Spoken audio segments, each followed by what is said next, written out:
آج ہم ایک بہت ہی اہم اور حساس موضوع پر بات کریں گے۔ ہم حضور نبی اکرم محمد رسول اللہ صلی اللہ علیہ وآلہ وسلم کی حیات طیبہ کے آخری ایام یعنی آپ کی وفات سے پہلے اور بعد کے واقعات کو سمجھنے کی کوشش کریں گے۔ اللہ تعالی ہمیں صحیح طریقے سے بیان کرنے کی توفیق عطا فرمائے۔ تو آئیے اس مقدس سفر کا آغاز کرتے ہیں۔ تو کہانی شروع ہوتی ہے مدینہ ہجرت کے 7 سال بعد۔ خیبر یہ کوئی عام جگہ نہیں تھی، بلکہ یہودیوں کا ایک بہت ہی مضبوط، ناقابل تسخیر گڑھ سمجھا جاتا تھا۔ اس کی خاص بات یہ تھی کہ اس میں ایک کے بعد ایک کئی قلعے تھے جو ایک دوسرے کو تحفظ فراہم کرتے تھے۔ قلعوں میں بھی جو سب سے مشکل تھا وہ تھا قلعہ کموس۔ مسلمان 20 دن تک اس کا محاصرہ کیے رہے، مگر فتح نہیں ہو رہی تھی۔ پھر ایک شام نبی اکرم صلی اللہ علیہ وآلہ وسلم نے ایک ایسا اعلان فرمایا جس نے سب کے دلوں میں امید جگا دی۔ آپ نے فرمایا، کل میں یہ جھنڈا ایک ایسے شخص کو دوں گا جو اللہ اور اس کے رسول سے محبت کرتا ہے، اور اللہ اور اس کا رسول اس سے محبت کرتے ہیں، اور اسی کے ہاتھ پر فتح ہوگی۔ سبحان اللہ۔ اور اگلے دن یہ عظیم سعادت ملی حضرت علی ابن ابی طالب رضی اللہ تعالیٰ عنہ کو، اور خیبر فتح ہو گیا۔ لیکن اسی فتح کے بعد ایک ایسا واقعہ پیش آیا جس کے اثرات سالوں تک محسوس کیے گئے۔ زینب نامی ایک یہودی عورت نے تحفے کے طور پر ایک بھنی ہوئی بکری پیش کی، مگر اس میں انتہائی خطرناک زہر ملا ہوا تھا۔ نبی اکرم صلی اللہ علیہ وآلہ وسلم نے جیسے ہی پہلا لقمہ لیا، اللہ نے آپ کو فوراً بتا دیا کہ یہ زہر آلود ہے۔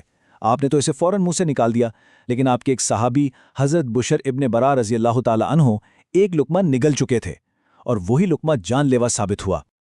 اب یہاں آپ نبی کریم صلی اللہ علیہ وسلم کی رحمت اور انصاف دونوں کا کمال دیکھیں۔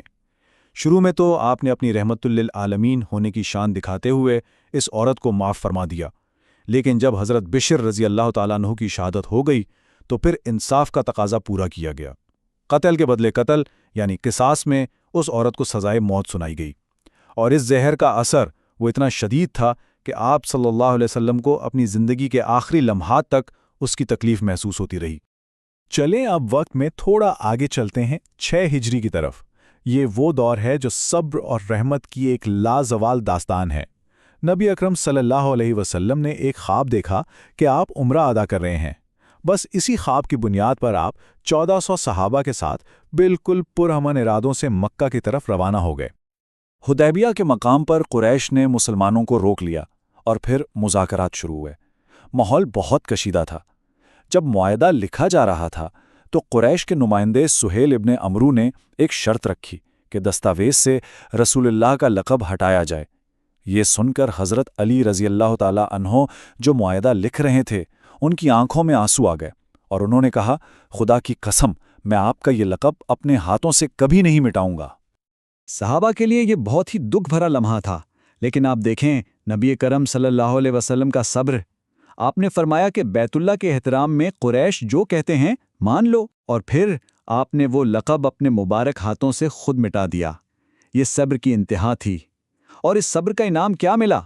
مدینہ واپسی پر اللہ تعالیٰ نے پوری سورۃ الفتح نازل فرما دی، اور اس معاہدے کو فتح مبین یعنی کھلی فتح قرار دیا۔ اور یہ واقعی کھلی فتح ثابت ہوئی۔ صرف 22 مہینے گزرے تھے کہ قریش نے خود ہی معاہدہ توڑ دیا، اور اس کا نتیجہ کیا نکلا؟ اب مسلمانوں کا ایک عظیم لشکر تیار تھا۔ 10,000، جی ہاں 10,000 صحابہ کی ایک منظم اور ڈسپلن فوج نے مکہ کی طرف پیش قدمی کی۔ یہ سب اسی حدیبیہ کے صبر کا پھل تھا۔ اور جب آپ صلی اللہ علیہ وسلم ایک فاتح کی حیثیت سے مکہ میں داخل ہوئے تو آپ کا سر عاجزی سے جھکا ہوا تھا، اور پھر آپ نے ان لوگوں کے ساتھ کیا کیا جنہوں نے آپ پر 13 سال تک ظلم کے پہاڑ توڑے تھے؟ آپ نے فرمایا، جاؤ تم سب آزاد ہو، آج بدلے کا نہیں رحم کا دن ہے۔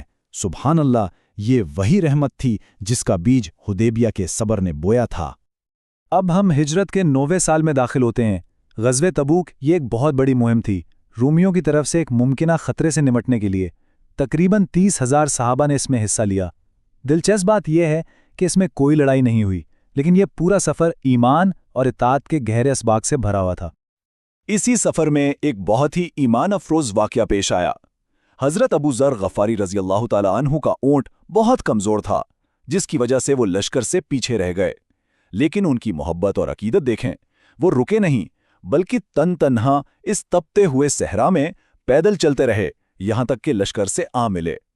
جب نبی اکرم صلی اللہ علیہ وسلم نے انہیں دور سے آتے دیکھا تو فرمایا، وہ اکیلا آیا اکیلا رہے گا، اکیلا ہی مرے گا اور اکیلا ہی اٹھایا جائے گا۔ اور پھر وہ تاریخی لمحہ آیا جب آپ صلی اللہ علیہ وسلم نے اپنا واحد حج ادا فرمایا۔ اسی حج کے موقع پر آپ نے اپنا مشہور خطبہ دیا جسے خطبہ حجۃ الوداع کہتے ہیں۔ اس میں آپ نے انسانیت کے لیے بنیادی اصول بیان کیے۔ فرمایا کہ کسی عربی کو اجمی پر کوئی فضیلت نہیں سوائے تقویٰ کے، عورتوں کے حقوق کا خیال رکھنے کی تاکید کی، غلاموں سے اچھا سلوک کرنے کا حکم دیا، اور یہ بھی فرمایا کہ تم سب آدم کی اولاد ہو اور آدم مٹی سے تھے۔ اور اسی خطبے میں آپ نے ایک اشارہ بھی دیا، شاید میں اگلے سال تم سے یہاں نہ مل سکوں۔ اور ایسا ہی ہوا۔ حجۃ الوداع کے صرف 3 مہینے بعد آپ صلی اللہ علیہ وسلم جنت البقیع سے واپس تشریف لا رہے تھے کہ آپ کے سر مبارک میں درد شروع ہوا، اور یہی درد آپ کی آخری بیماری کی ابتدا ثابت ہوا۔ بیماری کی تکلیف بہت شدید تھی۔ اس کی شدت کا اندازہ آپ اس بات سے لگا سکتے ہیں جو آپ نے ام المومنین حضرت عائشہ رضی اللہ تعالیٰ عنہا سے فرمائی۔ آپ نے کہا، اے عائشہ، مجھے خیبر والے زہر کا اثر آج بھی محسوس ہو رہا ہے۔ مجھے ایسا لگتا ہے جیسے میری شہرگ کٹ رہی ہے، یعنی وہ سالوں پرانا زخم، وہ زہر آخری وقت میں اپنا اثر دکھا رہا تھا۔ اسی بیماری کے دوران جب آپ کی ہمت بالکل جواب دے رہی تھی، آپ نے اپنے حجرے کا پردہ اٹھایا۔ سامنے صحابہ کرام نماز میں کھڑے تھے۔ آپ نے اپنی امت کو اس حال میں دیکھا اور آپ کے مبارک چہرے پر ایک پرسکون، خوبصورت سی مسکراہٹ آ گئی۔ یہ شاید اپنی امت پر آپ کی آخری محبت بھری نگاہ تھی، ایک اطمینان تھا کہ جس کام کے لیے بھیجا گیا تھا وہ پورا ہو گیا۔ پھر آپ نے آخری حکم کے طور پر حضرت ابو بکر رضی اللہ تعالی عنہ کو نماز کی امامت کا فرمایا۔ اس کے بعد آپ نے اپنی نگاہیں آسمان کی طرف اٹھائیں اور آپ کی زبان مبارک سے آخری الفاظ ادا ہوئے، الرفیق الاعلی، یعنی اب سب سے عظیم رفیق کی طرف۔ بس یہ کہہ کر آپ کی روح مبارک پرواز کر گئی اور پورا حجرہ ایک دیوی خوشبو سے مہک اٹھا۔ آپ صلی اللہ علیہ وسلم کی تدفین وہیں حضرت عائشہ رضی اللہ تعالی عنہا کے حجرے میں کی گئی۔ لیکن کہانی یہاں ختم نہیں ہوتی۔ آپ کی وفات کے تقریباً 500 سال بعد آپ کی قبر مبارک کو ایک بہت ہی سنگین خطرے کا سامنا کرنا پڑا۔ یہ واقعہ ہے 1162 عیسوی کا۔ اس وقت کے حکمران سلطان نور الدین زنگی نے ایک رات خواب دیکھا کہ 2 آدمی نبی اکرم صلی اللہ علیہ وسلم کو تکلیف پہنچانے کی کوشش کر رہے ہیں۔ وہ اس خواب سے بہت پریشان ہوئے اور فوراً مدینہ کے لیے روانہ ہو گئے۔ وہاں پہنچ کر انہوں نے تحقیقات کی اور آخرکار ان 2 مجرموں کو ڈھونڈ نکالا جو روضہ رسول تک ایک سرنگ کھود رہے تھے۔ ان کا ناپاک منصوبہ جسد اطہر کی بے حرمتی کرنا تھا۔